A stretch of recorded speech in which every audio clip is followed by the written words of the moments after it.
Welcome back to another episode of Cheaper Pop Culture, the show that finds fault in places that pop culture is embarrassed to talk about, even to its doctor.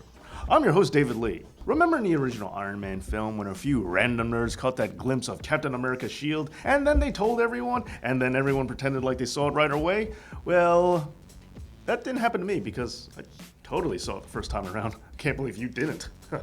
Anyway, while people couldn't help but mark out at the sight of this Easter egg, this unfortunately foreshadowed the horrifically unjust atrocities that were about to unfold throughout the entire cinematic universe. I'm talking about the blatant inaccuracies of Captain America's shield. No, I'm not kidding. This is serious. Why is no one addressing this problem?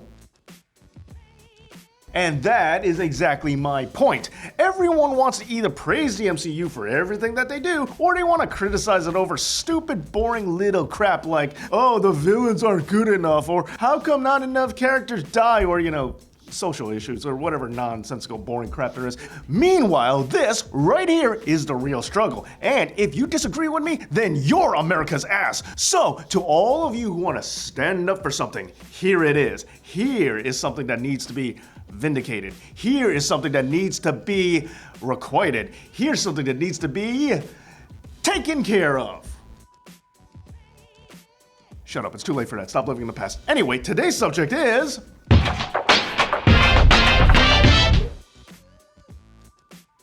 Captain America's shield is one of the most important objects in all of Marvel. Aside, of course, from all the actually important objects like the Infinity Gems and the Ultimate Nullifier and the Cosmic Cube. And yes, I said gems and not stones, and yes, I count the Cosmic Cube as not one of them. Get your mind right with the source material. Anyway, what many people don't seem to ask about is, why a shield of all things? Now, I get it. If you're gonna run into Berlin looking to kick some Nazi ass, you want to do it with a big piece of American symbolism. But trying to fight Hitler by throwing an apple pie at him or using a bald eagle like an axe might not really be the most strategic plan of attack. We need a plan of attack! I have a plan.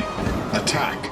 However, some may ask, what about a Star-Spangled Sword? Or how about a red, white, and blue battle rifle? Why a shield of all things? Well, as some of you may know, Mr. Rogers uses a shield because of his in-depth understanding of the first two rules of Miyagi-Do karate, because a shield is all about defense. Steve chose this. He chose a shield instead of using bullets or a chainsaw or a board with a nail in it. Combo Cap uses a weapon that is primarily made for defense, choosing to defend before showing aggression. But not in the MCU. Oh no, this gun-toting serial killer seems to just go under the radar in terms of fan backlash. Sure, Batman goes gun nut and then everybody has a major problem. But when the Freezer Geezer does it that is CAPT, well, no one really says anything about it. And fine, I know he used to use a gun outside of the movies, but overall, most people don't think of Cap as busting a cap. Furthermore, don't tell me that it's okay because it was done during wartime. If that was the case, then why does Tony Stark get crap for making weapons if all of his tech is just used in war? And even more to my point, Cap shot up a whole bunch of Loki thugs in the Avengers. And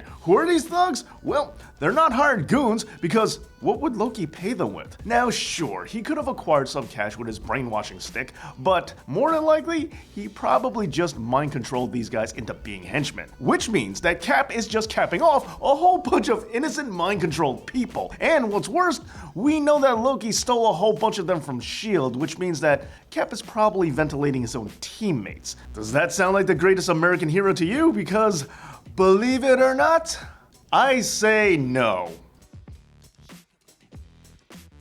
While the Russos have been heralded as the flawless captains of the MCU ship that have succeeded without fail even after both Jon Favreau and Joss Whedon tapped out to the overbearing corporate machine, they're not as perfect as everyone would have you believe. For there is at least one glaring imperfection in their movie-making mastery, and surprisingly, it comes from Captain America, where the duo got their start in the MCU. And for all of you who think that I just nitpick through things I already hate, well, you're about to see me comb through two directors that I actually like, just to exploit something that no one could possibly ever care about. So, what exactly is my minor, overly exaggerated complaint about Russ and Rusty Russo? I know that's not their first names.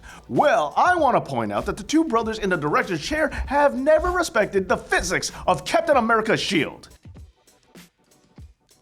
Elmer from the wrestling channel is actually the one who pointed this out to me, so if you don't like it, take it up with him. And by saying that, that gives me total deniability, even though I completely agree with the statement wholeheartedly. So, how do we go about proving this? First, let's look at what Thanos does to the shield in Endgame. Industrial my ass. And don't bother telling me that he did it in the comics, because when he did that, he did it with the Infinity Gauntlet. In Endgame, when he does it, he just cuts through it with that stupid Amish version of Darth Maul's lightsaber. But the Russo's hatred of Captain America's shield does go beyond this. To illustrate that this is a Russo-specific issue, let's go all the way back to when Cap and Thor first met under Joss Whedon. Thor puts the hammer down and delivers a tree-leveling kaboom to the shield. However, the cap underneath it was just fine. How can this be? Well, that's because of the fictional rules of this fictional shield as dictated by the comics and the MCU itself up to this point. It's completely vibration absorbent. The shield is made of vibranium and therefore absorbs force and then redistributes it outwards, just like Black Panther's suit. However, while vibranium physics does still work in the original Avengers film and in the Black Panther movie, whenever the Russos are behind the helm, not so much. All of a sudden, El Capitan America gets knocked back from grenades and explosions instead of having his shield absorb all of the force.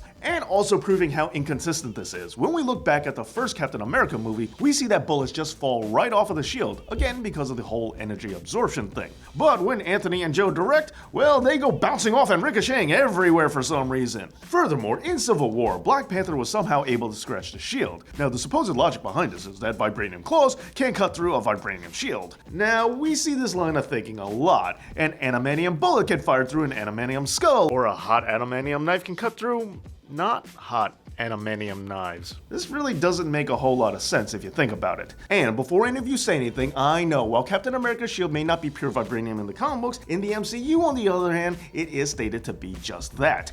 And yes, I also know that there are different grades of vibranium, and it does make sense that the Black Panther's claws could just be better quality vibranium. But even taking all that into consideration, it's still a stupid line of thinking. Because if it was true, then people wouldn't be making a big deal about diamonds cutting glass, because if that was the case, hot glass should be able to cut glass. And when it comes to the possibility that Black Panther's gear is just a better grade than Steve's, well, it's tough to figure out for sure because, well, we don't really know where Cap got his stuff from to begin with. But that leads me to...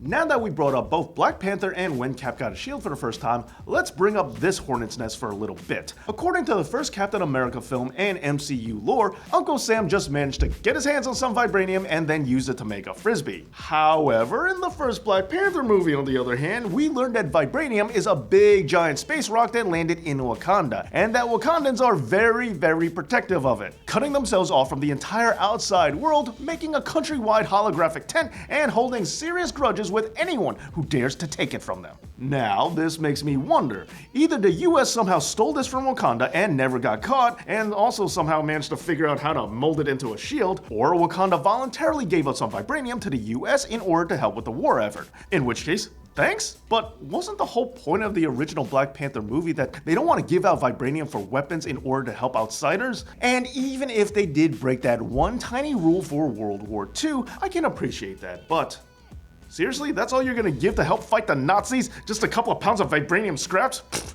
way to get our backs, guys. So now this comes down to one of two things. Either America robbed a nation that they thought was just a series of small farming villages, discovered that it wasn't, and made a shield out of their primary resource, which just turned out to be alien metal, and then came back to America and never made a big deal about it whatsoever, or Wakanda made way too big a deal about not wanting to help strangers, even though they had previously done exactly that, but only to like a really small degree.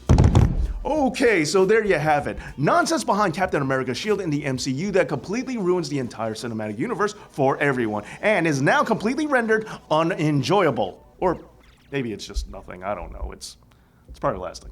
You know what, never mind, just bye. I'm just kidding, Russos, you're amazing. 6 seasons and a movie.